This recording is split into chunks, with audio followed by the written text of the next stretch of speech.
हरियाणा में चुनाव प्रचार थम चुका है। उम्मीदवारों को जो भी दम लगानी थी वो लगा चुके हैं। अब मतदाताओं के दम दिखाने का मौका है। 5 अक्टूबर को हरियाणा की सभी 90 सीटों पर वोटिंग होनी है और चुनाव परिणाम 8 अक्टूबर को सामने आ जाएंगे। और इस बार के चुनाव प्रचार में एक बात पहली बार दिखाई दी है, वो ये कि राज्य में बीजेपी की सरकार है और पीएम मोदी की प्रचार में उपस्थिति नाम मात्र की दिखाई दी। तो क्यों हरियाणा में चुनाव प्रचार से पीएम मोदी ने बनाई दूरी, इसी को लेकर हम अपनी स्पेशल रिपोर्ट में करेंगे बात। नमस्कार, मैं हूं अंशिता। क्या बीजेपी ने हरियाणा में हार मान ली है? संकेत तो कुछ ऐसे ही दिखाई दे रहे हैं। ऐसा हम क्यों कह रहे हैं, उस पर नजर डालने से पहले हरियाणा में इस बार बीजेपी के चुनाव प्रचार पर नजर डाल लेते हैं। बीजेपी ने हरियाणा में अपने सभी स्टार प्रचारक को उतार दिए, जमकर प्रचार भी किया, लेकिन इस बार नरेंद्र मोदी पार्टी का चेहरा नहीं थे। आमतौर पर बीजेपी में यह परंपरा सी बन गई है कि जिस भी राज्य में बीजेपी अकेले अपने दम पर चुनाव लड़ रही है या सहयोगी दल हैं भी, तो भी वो छोटे दल हैं, तो उन राज्यों में बीजेपी पीएम मोदी के चेहरे पर ही चुनाव लड़ती है। यहां तक कि पिछले साल एमपी में जब विधानसभा चुनाव हुए थे तो 17 साल तक सीएम रहने वाले शिवराज सिंह चौहान की जगह बीजेपी ने नरेंद्र मोदी को चेहरा बनाया था। लेकिन हरियाणा में 6 महीने पहले सीएम बने नायब सिंह सैनी के नाम पर बीजेपी चुनाव लड़ती दिख रही है। हरियाणा में पीएम मोदी के नाम पर चुनाव नहीं लड़ने की रणनीति से साफ हो गया है कि बीजेपी को एहसास हो गया है कि हरियाणा में वो हारने वाली है और इसी के चलते नरेंद्र मोदी की जगह नायब सिंह सैनी मुख्य चेहरा बना दिए गए हैं। हरियाणा में इस बार नरेंद्र मोदी की सिर्फ 4 सभाएं हुई, जो ये बताने के लिए काफी है कि बीजेपी की हालत बेहद खराब है। पार्टी ने पहले से ही हार की जिम्मेदारी तय करने की तैयारी शुरू कर दी है और साफ है कि ये बीजेपी संगठन और नायब सिंह सैनी पर ही हार की जिम्मेदारी डाली जाएगी। तो हरियाणा में बीजेपी की हार का दूसरा सबसे बड़ा संकेत भी पीएम नरेंद्र मोदी के प्रचार अभियान से ही मिला है। चुनाव प्रचार वोटिंग से 48 घंटे पहले समाप्त होता है। इस तरह से 3 अक्टूबर को शाम 6 बजे हरियाणा में चुनाव प्रचार खत्म हो गया। आमतौर पर जिन राज्यों में चुनाव प्रचार का अंतिम दिन होता है, तो उन राज्य के बड़े शहर में नरेंद्र मोदी की रैली अंतिम समय जरूर रखी जाती थी। साथ ही पीएम का रोड शो भी बीजेपी में प्रचार की परंपरा का हिस्सा बन गया था। लेकिन हरियाणा विधानसभा चुनाव में ये सब कुछ गायब रहा। पीएम मोदी का कोई रोड शो नहीं हुआ। नरेंद्र मोदी ने 48 घंटे पहले नहीं बल्कि 100 घंटे पहले ही हरियाणा छोड़ दिया। उन्होंने अपनी आखिरी रैली राज्य में 1 अक्टूबर को की थी और उसके बाद हरियाणा पहुंचे ही नहीं, मुड़कर भी नहीं देखा। तो वहीं दूसरी तरफ राहुल गांधी की बात करें, कांग्रेस सांसद राहुल गांधी की बात करें, तो उन्होंने आखिरी के 4 दिनों में हरियाणा में ही डेरा डाल दिया। उन्होंने तो हरियाणा में विजय संकल्प यात्रा ही निकाल दी। यानी राहुल गांधी हरियाणा में आखिरी समय तक डेरा डाले रहे, डटे रहे, तो वहीं पीएम मोदी 100 घंटे पहले ही गायब हो गए।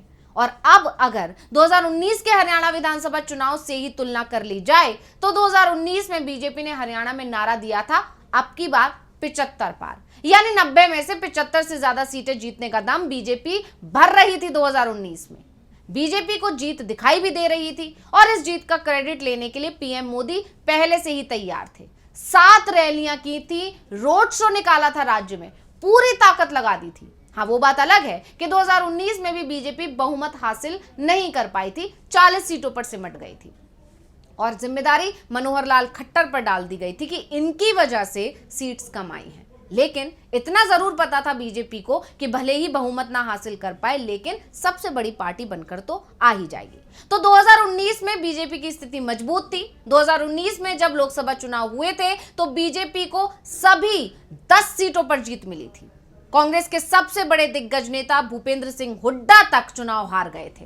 तब 6 महीने बाद जब विधानसभा चुनाव हुए तो बीजेपी को बहुमत मिल पाया था। तब जब 6 महीने बाद विधानसभा चुनाव हुए थे तब भी बीजेपी को बहुमत नहीं मिल पाया था। लेकिन इस साल लोकसभा चुनाव में ही बीजेपी को हार दिखाई देने लगी थी, क्योंकि राज्य की 10 में से 5 सीटें उसके हाथ से फिसल गईं। अगर विधानसभा में मिली लीड को देखें तो बीजेपी को 44 विधानसभा सीटों पर लीड मिली थी, तो इंडिया गठबंधन की लीड थी 46 सीटों पर। वोट शेयर के मामले में भी इंडिया गठबंधन 1.5% की लीड लिए हुए था। ऐसे में अगर 2019 के चुनाव परिणाम देखें और अब 2024 से उसकी तुलना करें तो बीजेपी के लिए इस बार के विधानसभा चुनाव में 10 सीट मिलना भी आसान नहीं दिखाई दे रहा है। 2019 की तुलना में 2024 की परिस्थितियां भी बीजेपी के खिलाफ दिखाई दे रही हैं। किसानों का मामला हो या फिर सेना में अग्निवीरों का मामला हो या फिर पहलवानों का ही मामला क्यों ना हो, पहलवानों की नाराजगी ही क्यों ना हो, हर मामला बीजेपी के खिलाफ दिखाई दे रहा है। यानी 2019 में बीजेपी की जो ताकत थी वो ताकत इस बार हरियाणा में उसकी सबसे बड़ी कमजोरी बन चुकी है। बीजेपी के इंटरनल सर्वे भी पार्टी की हार बता रहे थे और इसी के चलते नरेंद्र मोदी से बीजेपी ने हरियाणा में चुनाव प्रचार ज्यादा नहीं करवाया और इसके पीछे भी कारण थे, और वो ये कि हरियाणा के लोगों में जितनी नाराजगी 9.5 साल तक बीजेपी की तरफ से सीएम रहे मनोहर लाल खट्टर को लेकर थी, उससे कहीं ज्यादा पीएम मोदी को लेकर थी। और इसका असर मोदी की जनसभाओं में भी दिखाई दिया। नरेंद्र मोदी की सभाओं में हरियाणा के अंदर कुर्सियां खाली दिखाई दी, जिस पर भी विपक्ष ने खूब ट्रोल किया बीजेपी को। तो पीएम मोदी और बीजेपी दोनों को ही इस बात का एहसास हो गया था कि हरियाणा में इस बार पार्टी की हालत नाजुक है, या कह सकते हैं कि ज्यादा खराब है। बीजेपी और संघ के नेता तो इस बात को कबूल भी कर रहे हैं कि आज हरियाणा में जो हालात हैं उसके पीछे पीएम मोदी ही जिम्मेदार हैं, लेकिन हम लोग खुलकर नहीं बोल सकते।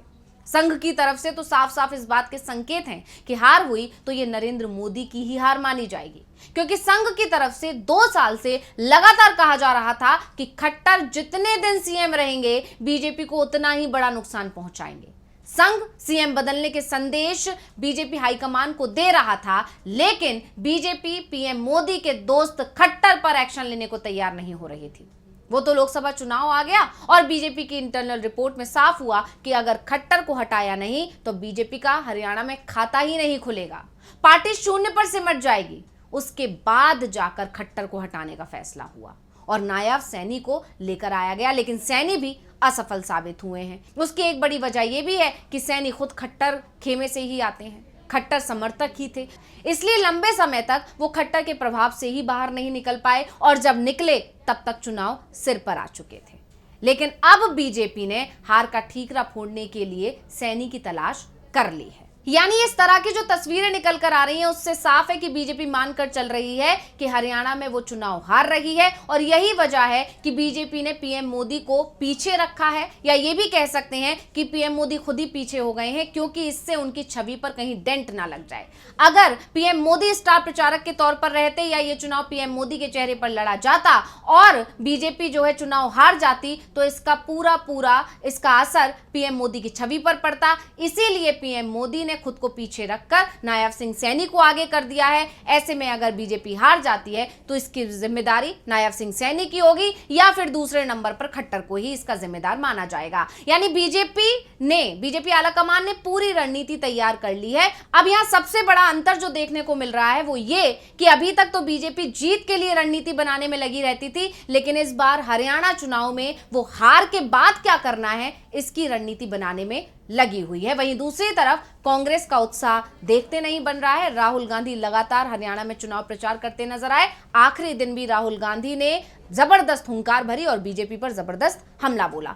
अब 5 अक्टूबर को मतदान होगा, उसके बाद सभी उम्मीदवारों की जो किस्मत है वो ईवीएम में कैद हो जाएगी। इसके बाद 8 अक्टूबर को नतीजे आएंगे और पता चल जाएगा कि किसके चुनाव प्रचार में कितना दम था, जनता ने किस पर भरोसा जताया है। तो इस रिपोर्ट के साथ मुझे दीजिए इजाजत। देखते रहिए डीवी लाइव। नमस्कार।